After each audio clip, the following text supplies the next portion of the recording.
La nouvelle bibliothèque, elle a gagné de 50% en surface. Alors l'ancienne bibliothèque comptait à peu près entre 900 et 1000 mètres carrés, répartis dans plusieurs salles, même sur 2 étages. Ici, on a à peu près, avec les bureaux, 1400, 1500 mètres carrés. Et il y a sur un étage. Et il y a aussi encore des archives rangées dans des rayonnages mobiles qui sont en rez-de-chaussée. Par contre, nous avons gagné, comme pour les lecteurs, nous avons gagné plus que la moitié. Alors avant, on a 43 places assises. Maintenant, on a une centaine de places assises.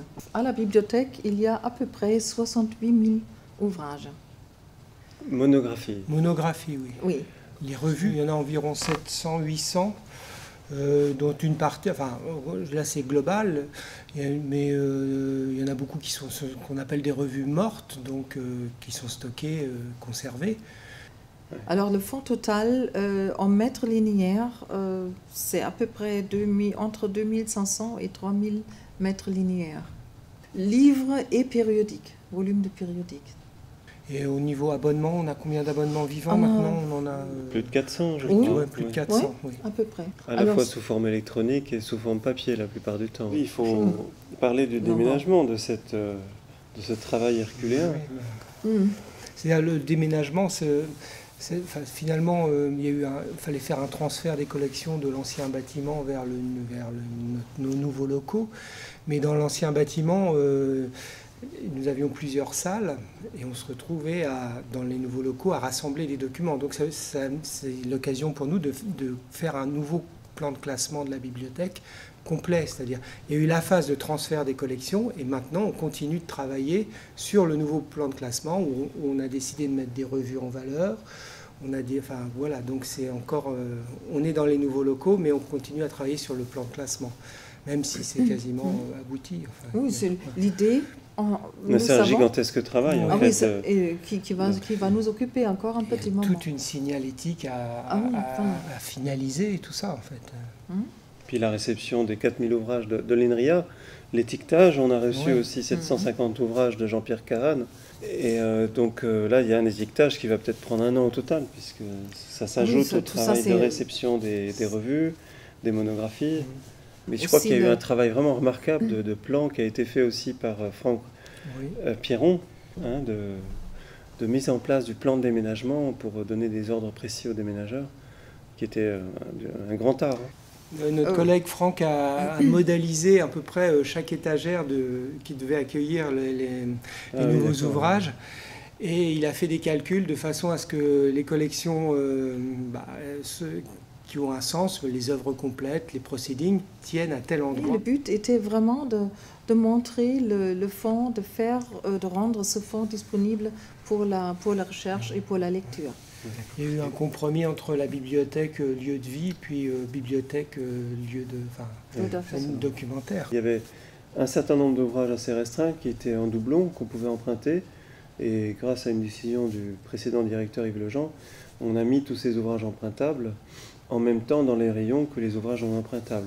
Et la politique, c'est que les ouvrages sont non empruntables, sauf s'il y en a un de plus du même ouvrage, pour que quiconque qui est dans le département ait besoin de l'ouvrage puisse venir à la bibliothèque et avoir la certitude de pouvoir le consulter. Oui. Et en plus, cette politique ne changera pas, je pense. Même s'ils sont moins consultés qu'auparavant par les chercheurs en poste, ils sont quand même beaucoup consultés par les étudiants, donc il faut conserver cette politique. Mais en contrepartie, on a un système de copieur où on peut scanner tout ce qu'on a. Tous les étudiants peuvent scanner les articles et les stocker sous format numérique. Nous avons aussi décidé, avec Alain Royer et Elisabeth Kneller, de mettre en avant certaines revues en les exposant complètement au premier étage, où nous sommes actuellement. Donc les grands noms comme Invenciones, qui est le journal en fait, qui est en grande partie hébergé par Orsay. Les grands titres comme Annals of Math, Mathematische Annalen. Et surtout, nous avons décidé de privilégier les titres français qui ont une grande assise internationale aussi, comme les Annales de l'Institut Fourier. Donc après avoir pris les décisions d'exposer le maximum de titres possibles, quitte à ne pas exposer tous les volumes des années précédentes, Nous sommes revenus en partie sur cette décision pour exposer une trentaine ou une quarantaine de titres en totalité, enfin tout le fonds qui existe. Alors il y a une légère contrepartie par rapport à la précédente disposition de la bibliothèque, c'est qu'auparavant, toutes les revues étaient accessibles, sauf un nombre très restreint d'années anciennes, qui étaient dans 2 salles séparées et relativement petites. Donc là, effectivement, tout n'est pas en consultation libre. On montre un tout petit peu moins la force de la bibliothèque, mais il y a aussi, à mon avis, un atout majeur, c'est la mise en valeur des monographies. Là, nous sommes dans une allée gigantesque, qui est absolument incroyable, d'une grandeur qui est toute la longueur du bâtiment. On a l'impression d'être dans un bâtiment flottant qui flotte un peu sur la végétation, et on a l'impression qu'on est dans un lieu qui a une âme. Avant même d'avoir existé avec des êtres humains, il y a une âme qui va se créer, je pense. Il faut bien comprendre ce qu'est une bibliothèque pour des mathématiciens. C'est pas une bibliothèque comme pour des médecins ou pour des biologistes. C'est vraiment, c'est leur équipement. C'est à partir des livres qu'ils travaillent. Et les publications qui peuvent sortir maintenant ont autant de valeur qu'une publication qui est sortie il y a 200 ans, par exemple. Ils continuent à travailler sur le même fond. Et donc, avant tout, il faut qu'ils puissent avoir accès à des documents anciens, papier, qui ne sont pas forcément tous numérisés pour l'instant.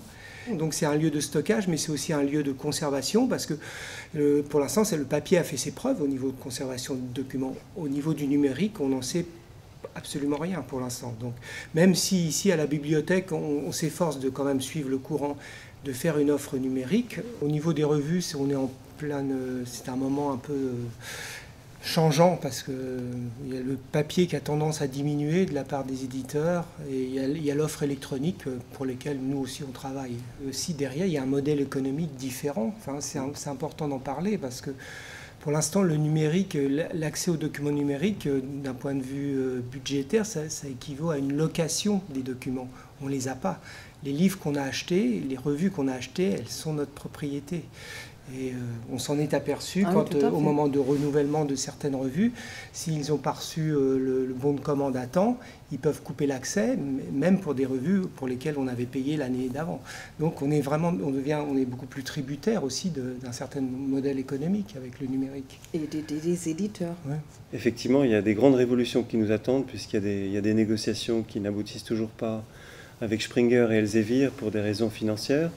Et nous sommes toujours en tractation, mais il y a aussi un enjeu dans la conservation des documents à l'intérieur du bâtiment, parce que il est vrai que si des abonnements sont coupés à notre époque, à cause de non-filialisation des contrats avec les éditeurs, nous avons aussi une responsabilité à prendre et nous abonner peut-être à certaines revues phares. Nous travaillons avec le campus Paris Sud. Des abonnements, des licences pour toute l'université, et nous travaillons aussi avec le RNBM. Ça veut dire cette bibliothèque, elle est intégrée dans le réseau national des bibliothèques de mathématiques, qui existe déjà depuis les années 80 ou même avant. C'était une base amicale. Maintenant, c'est un réseau officiellement reconnu par le CNRS. Et là, nous avons nos missions dans le cadre de ce réseau. Et c'est bien aussi pour nous, on reste informés, on se forme, on discute, on n'est pas seul. Au niveau géographique, il y a un enjeu important, c'est l'université Paris-Saclay. C'est-à-dire qu'avant, cette bibliothèque de mathématiques, c'était une bibliothèque de recherche de l'université Paris-Sud.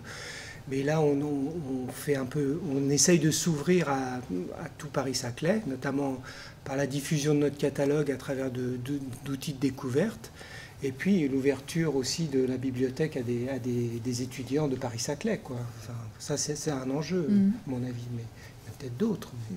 Et je crois que la bibliothèque, elle semble être la seule grande bibliothèque de recherche, sur le campus Paris-Saclay. Comme ça, nous allons... c'est aussi une des... C'est un accélérateur de neurones, en fait. C'est un grand équipement. Et bon, et puis là, pour les actions, Elisabeth vient de m'informer qu'il va y avoir un site qui va être créé sur le site de la bibliothèque avec tous les e-books que la bibliothèque, notamment l'European Mathematical Society, ont été achetés. Donc il y a aussi une évolution au niveau des monographies. Oui, c'est vrai. Même si on tient beaucoup au papier, on a tout un front numérique qu'on maintient à travers des outils de découverte, à travers des numérisations de documents qu'on essaye de diffuser. Voilà, le message, c'est qu'il faut avoir du recul et que dire le papier c'est totalement fini, c'est ne pas avoir de recul. Il faut attendre le temps, les choses se stabiliser. Et bien sûr, en fait, actuellement, je crois que la majorité des ouvrages qui sont achetés sont des e-books, il me semble.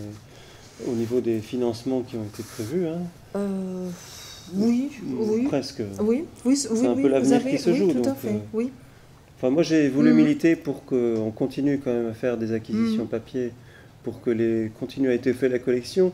Et mon avis, c'est qu'il y a beaucoup de très bonnes monographies qui sont publiées actuellement sur des sujets spécifiques où on en manquait auparavant. Donc, il faut avoir ces ouvrages dans nos rayons. Nous avons toujours eu un rôle national. En tant que co-gestionnaire du CADIST, c'est ce centre d'acquisition et de diffusion de l'information scientifique et technique. C'est une mission qu'on gère ensemble, c'est une mission du ministère qu'on gère ensemble avec la BU. Et cette mission CADIST a été attribuée à la BJH, surtout à cause de son fonds qui était déjà très riche. C'était dans les années 80. Le but de cette mission, c'était acheter d'une façon le plus exhaustivement possible toute la documentation en mathématiques recherche non français.